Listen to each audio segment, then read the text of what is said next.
You have to be able to execute. And execution is critical. Execution is the function of actually putting your ideas in motion. When you have something that's so complicated that people don't understand it, you're doing the wrong thing. The best business models are usually the most simple business models, the ones you can communicate, the ones you can actually evangelize. These are the ones that actually can bring people to follow you, right? So avoid complexity.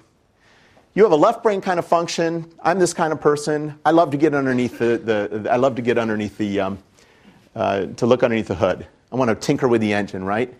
Engineers love to tinker with the engine. Am I right? You're the operating guy. You want to figure out how it works. You want to take it apart and make it better, usually, right?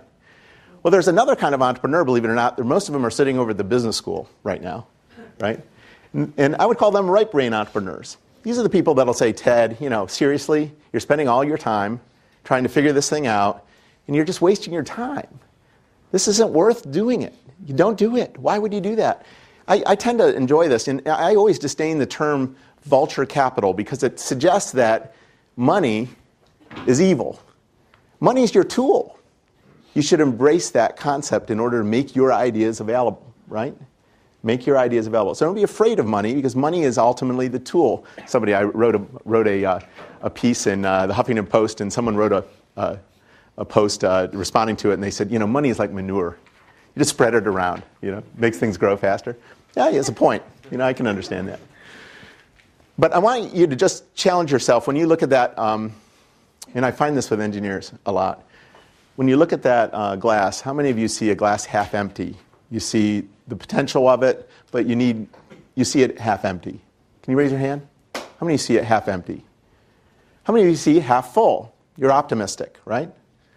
I would argue when you're building a great venture, you want to take advantage of the people who are both optimists and pessimists, individuals who can ask all the right questions.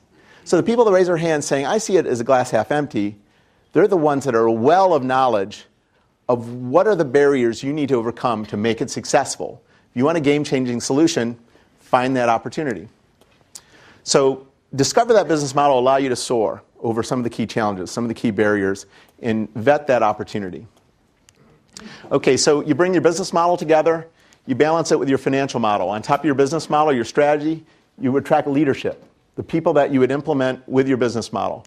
The financial model, you bring the tools of implementation, all the assets you need to build your venture, right? Guess what else is at that intersection? I bet you can guess. It's a value prop, right?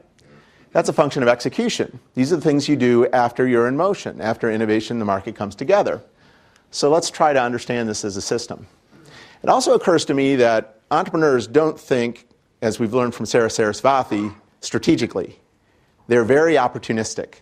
They start with an insight. They add to it an understanding of a customer. They try to understand how you can bring other people into the equation by assembling people around the idea with leadership. And they see all the assets and bring it together, again informed by the value prop, right? That's how the entrepreneur usually starts. They don't think top down, they think bottom up. So let's bring it all together. You have the market, innovation, on top of the market, the beachhead, on top of the innovation, the insight. You have the business model, financial model, add to it leadership, add to the financial model your implementation, all structured around the guiding principle of the value prop. You end back up in the 80s. Back in the 80s, I used to have a shirt that looked just like that.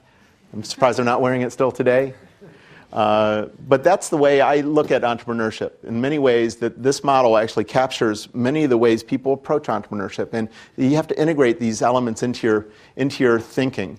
Not everyone on your team, by the way, has everything on this picture. You have to build a team that fills out the full equation.